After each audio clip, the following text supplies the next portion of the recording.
name is Olutosin Oladoshu Adebowale. I'm the founder of Star of Hope Transformation Center, a non-governmental organization working with Riverside Communities Women in Lagos State. I met Change a Life through my sister Jumoke Giwa. She set up a meeting with myself and the founder of Change a Life, Sister Fumi Inyonda. I was training women on tie and dye, on knitting, on beading, on different kinds of skills to empower women so that they can survive economically. Sister Fumi Inyonda said, and I quote, that it is not right to train women on any skill and then leave them on their own. I work basically with poor women. In 2011 December, I was nominated for ILIP Award in Seattle. I was nominated as one of the global change leaders in the world in St. Xavier University, Antigonish in Canada. This year, I was nominated and accepted for Women of Courage Award in America. What inspired me to do more for women is my mother's experience. My father died when I was just 4 years old and life was rough. We want Change a Life to support us, and where we want them to support us is to get a place for us where we can hold this program for 1 year. And we want our presence to be felt in Ibasa. We don't want to stay here and be working on the riverside, no. So that when the women they are running, they are coming over, they can have a place to rest and say, this is our Change a Life point. Life is about a journey. It is a journey, not just giving a grant and saying bye-bye. Thank you, Change a Life. Thank you, Auntie Fumi Inyonda.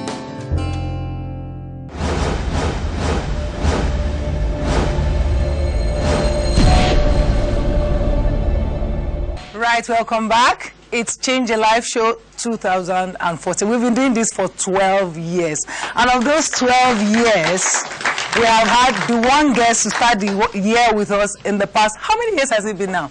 7 out of those, about 7 out of those 12 years. Is one of the women in a way. And he's been on the women's panel at least once before. This is his second time on it. It's our pleasure to welcome the first citizen of Lagos State, the executive governor of the state, Mr. Babatunde Raji Fashola. Good morning, Governor. Good morning, Fumi, and good morning, Lagosians, Nigerians, and Happy New Year to all of you. Right. Are you comfortable amongst the women? Well, everybody really should be comfortable with women because if you look at the world's population, just about half of it are women, and they're responsible for bringing the other half. So you must necessarily feel comfortable. I feel comfortable among women, and without intending to be patronizing, I think that they have done a wonderful job on our planet and in our communities. Wow. I'm going to let, of course, all the ladies will get in, but I need to ask this of you, because oftentimes I hear it said often and again that women are just being hysterical, that there isn't any challenge really. If a woman just wants to assert herself, she can assert herself. But do you feel concerned about the reported, and I hear that's only 20% of what happened, but the reported cases of rape and abuse across Nigeria of women? I am concerned whenever the dignity of people is violated, whether male or female. I am the more concerned that women are physiologically vulnerable to abuse because of the physiological disadvantage that they have. And but really and truly, what I see also is that we must reflect and continue to ask ourselves how we can not only protect but also protect women from rape and other forms of abuse, but how we can also punish those who think nothing about inflicting those kind of indecent acts. And the first place I like to start is to ask ourselves that over the last 40 years or thereabouts, so 53 years of our existence, there were rape cases reported in the law reports that I read as a young lawyer. How many rape cases are being prosecuted today? And why is that the case? Because simply we do not have the manpower anymore to bring rapists to justice. It's not a problem that is peculiar to us. Let me make that point. The Justice Secretary for the United Kingdom issued this, no, it wasn't the Justice Secretary, it was a member of British Parliament, because they were having problems bringing rapists to justice. And the parliamentarian proposed that those who plead guilty to rape charges would get half the sentence. And all hell almost really broke loose. But on reflection, what I saw was somebody who was clearly concerned about the failure to bring rapists to justice. And some people were saying, no, so you will get half the time. And he was saying, at least we punish somebody. So, but back to the point really is that the capacity of our law enforcement is stretched now, and we have to reflect what kind of law enforcement we want. Now, if the police, who ordinarily should have responsibility for apprehending, investigating, and giving evidence, are busy chasing kidnappers and more violent crime situations, where lies the capacity then to deal with this? And this is one of the arguments that I have made, that if we really want to protect women, we must look again at the question of state police. Because if that is the only responsibility we give them, domestic violence, protection of women, and leave the federal police to deal with all the serious cases they are giving, it will be a huge step forward. We have made all the laws. You know, we've made all the laws. In Lagos, there's a law against domestic violence. We've criminalized certain acts in the administration of criminal justice law in the state.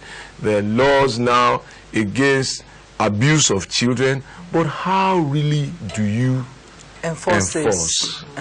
One of the responsibilities that the police have in the law protecting women against domestic violence is to file a complaint on behalf of the victim before a court and to seek a restraining order against the respondent who is the aggressor and all of that. But how many of those cases make it? Yeah.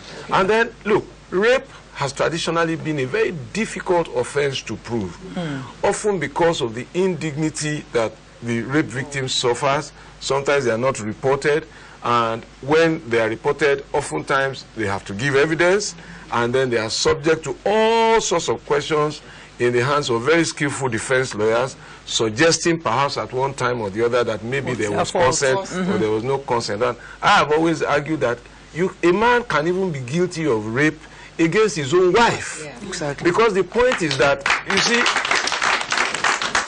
there must be consent, and you must never assume it, and you must respect the fact that when a woman actually says no, she means no. So, and then where and at any point she says no, you must stop.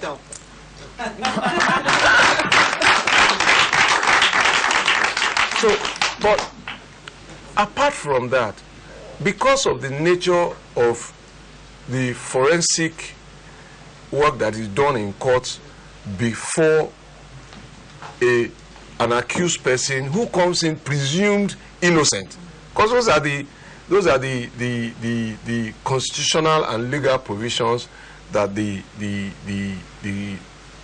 accused is entitled to. So the burden of proof is on the prosecution to establish that there was actually some kind of contact. And then, so you need semen samples, you need medical records, and we have no DNA, we have no forensic laboratory.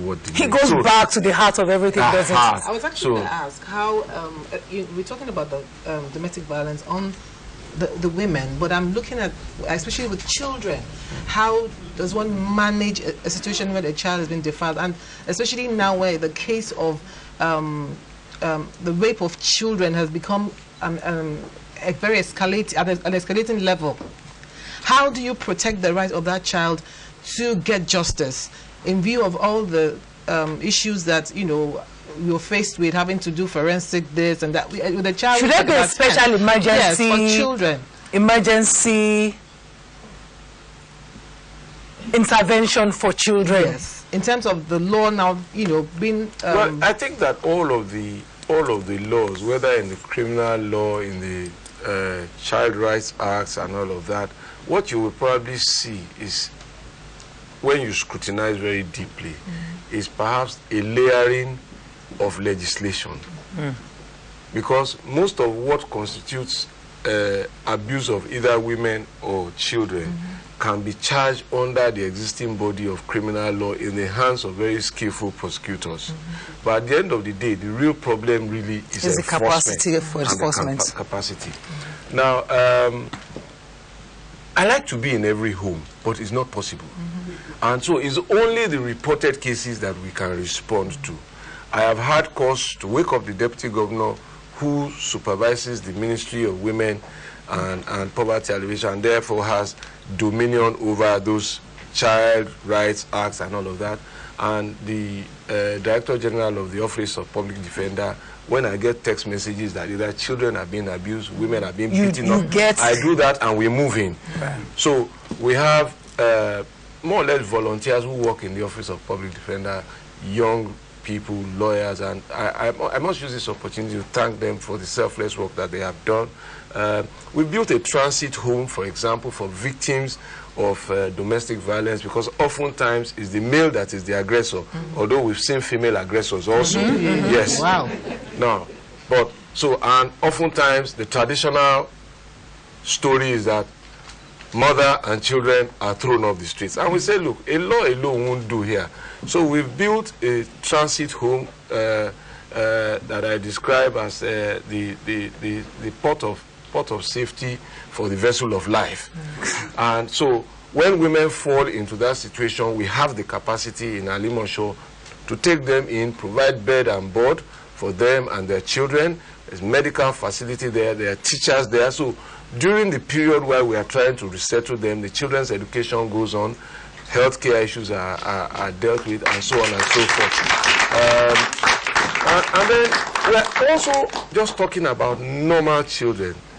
There are children with special needs. And we have a special needs home for those kind of children in Ketu. We finished the first phase. The second phase is so children with Down syndrome and all of those difficulties are being managed in that home. Now, at the end of the day, really, I think that what is important is the value choices that we make as a people. If our value choices and ethical and moral choices are reviewed for the better, there would therefore be, in my view, a reduction in the disposition to abuse and to defile either children or women. Tolu. I was going to ask, what can we do to make sure that women or whoever has been a victim, they feel more comfortable to report? Because a few weeks ago I got an email. I've got a radio show, and on Fridays I've got this sort of tell me your problems and I'll try and sort it out. And I had a very, very sensitive email that I couldn't actually read out on air because it was just so, I read it and I almost cried. And it was this young lady that sent me an email, and she just basically gave me like a list of her problems. And it started off when she was, I think she was about 16 or something. And she got raped. She said that she went somewhere. She went, I think, went on an outing, and she was going back to wherever she lived. And she got a lift from some people that she knew.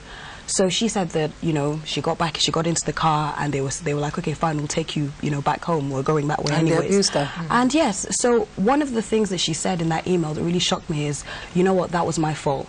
That was my fault. I shouldn't have done that. So I think there are a lot of women, a lot of victims that feel that the way, I don't know, maybe it's the way society is. They feel that I put myself in that position, so basically I deserve to deal with the consequences. So that I was looking through because I got sent some research. I was looking through the numbers, and I just felt that really wasn't.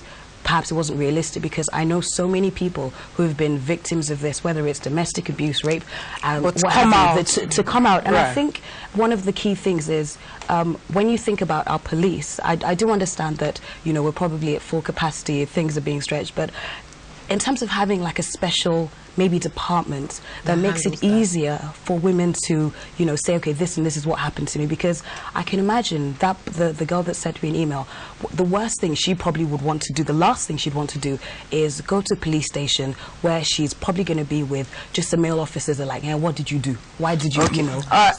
Because we were running out of time, I want you to address that. But, you know, when you mentioned that thing about state police, you already started to address what could and might be done. I want you to dovetail into Nigeria as a whole. I mean, this year is important for Nigeria. It's our centenary. For me, I think it's a great opportunity to begin to define. You spoke about values of a people, to define where we want to go. It seems this is our time as Africa. Oil, particularly as Nigerians, oil is at an all-time high.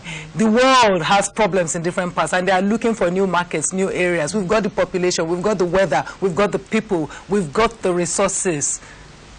Well, what do we need to get going? Well, very quickly back to that question, I think that the choices that we must make, the choices are always with us. The first advice is be safety cautious. And in that sense, you are likely to be safer instead of being sorry. And I have advised people, for example, watch public transportation that you take. Don't enter vehicles as a lady where there are already 3 men in a taxi. I mean, it's a sign of danger at minimum. Don't board vehicles that have no registration numbers, because even if something happens, we can't track you because that vehicle has no ID. The ID is the registration number. As for our country, I think I've said nothing is wrong with this country. Nothing, absolutely nothing. Its resources have become much more bountiful. And you alluded to oil. The value of its resources has improved. What perhaps is the question for me is, we should ask ourselves why we have become less productive when we have increased in number. Because we were more productive when we were fewer in the 70s. And so for me, the finger is actually pointing back at us. It is us who have changed, and it is us who should change again and select a new set of values and choices. The poverty, yes, is out there. The problems, these problems, rape, violence, are choices that people make. And if we make different choices, those problems will go away. So they are a matter of choices. I think that the opportunity is heavy. It favors us, but the difference between success and failure for me is how people react to opportunities.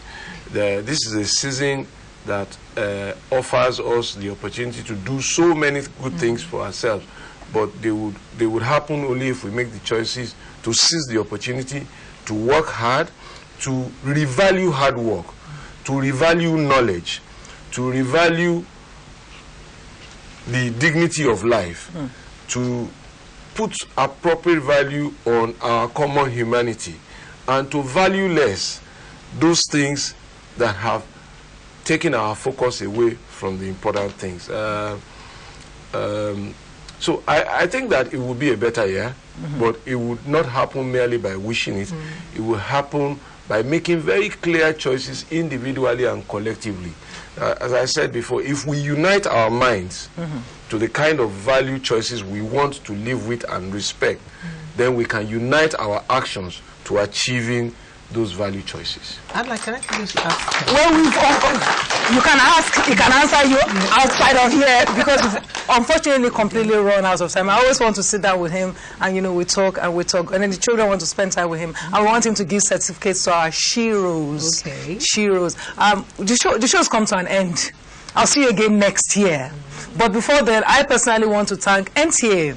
You know, this is the biggest network across Africa. we chose NTA because we want to talk to everybody across our country. NTA is great support to us. Thank you very much. Also, for me personally, Change a Life would not be what it is without the Board of Trustees. I started it as a small idea. It runs on its own now. The staff are fantastic. The executive director is fantastic. My Board of Trustees, and they are there even this morning, seated there amongst the children. And our children are doing well, our women are doing well. I think together we will become who we really were designed to be. I'm going to take a short break. When we come back from the break, we'll present the certificate. The children will meet the governor as they love to do every year. Susan will get to ask the questions she wants to ask behind the scene. Tolu will get to say hi to her uncle. And Emmy will get to... Emmy doesn't like a lot of people, but I can tell you this. He wanted to come on this show because he said to tell you he loves the governor of Lagos State. And Lagos State is about the only state he can live in. You know, I put that in his mouth. I can say it to you himself later. We'll take a short break.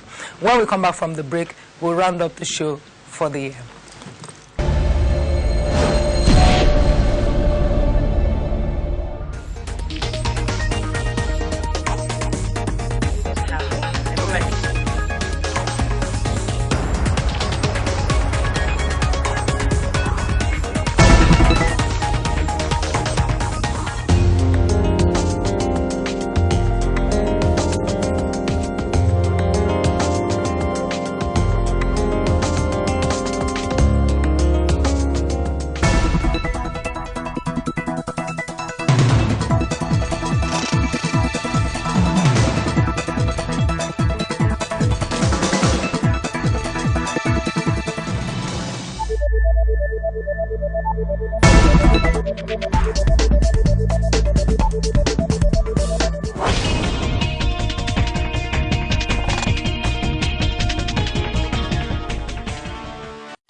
Welcome back. It's the Change a Life show 2014.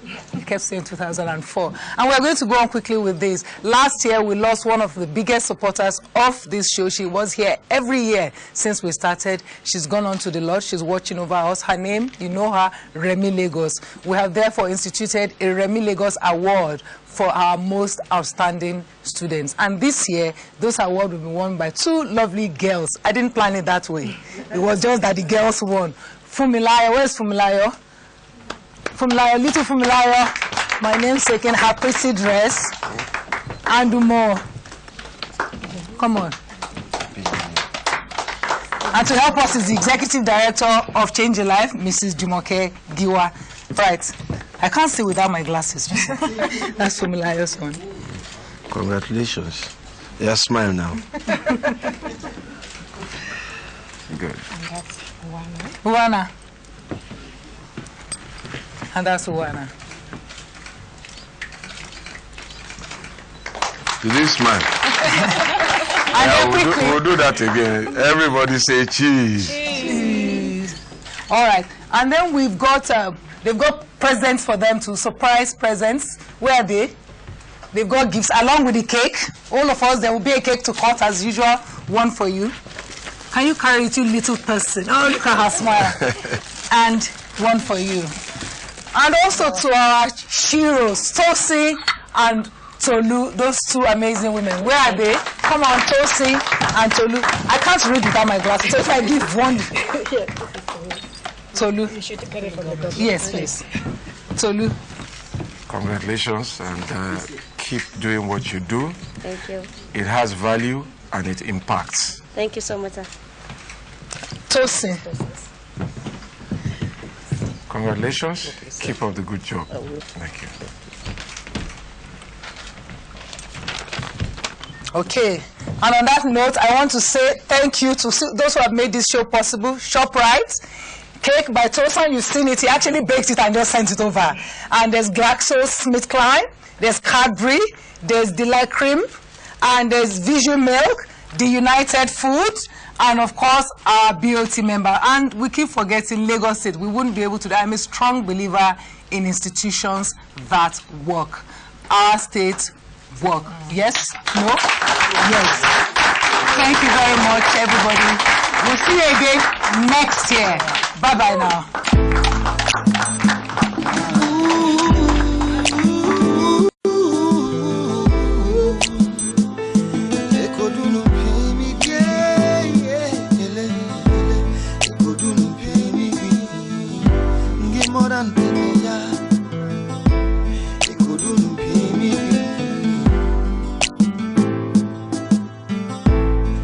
About the years gone by, I'm thinking about the things I've done.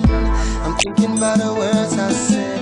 I'm thinking about the way that I've been living my life, my life. You feel I say I forget to say somebody there beside me all the way, started to go astray. You come to start to make me to believe, say I today. I did a lot of things without remorse, 'cause I never knew that I live each day by the grace.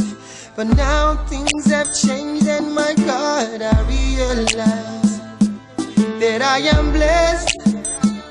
And what more can I say? But thank you, Lord.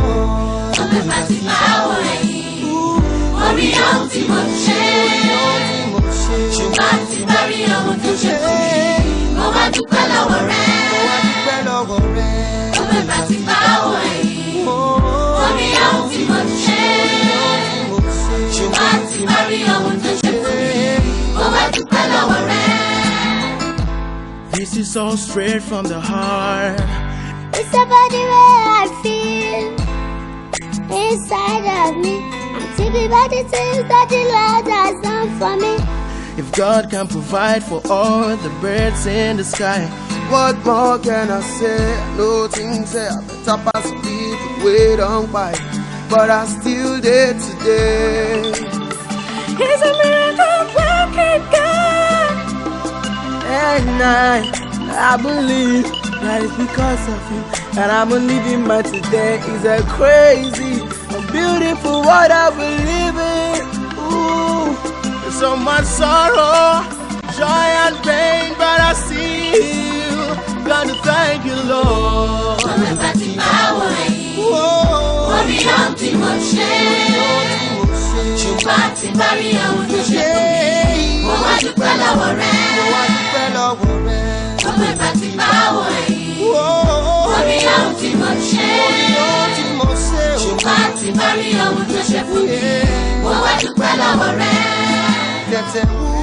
Tetege kwejenehi, tetege lonyoche, tetege hachunehi, tetege mimalani, tetege yalachi, tetege uinehi.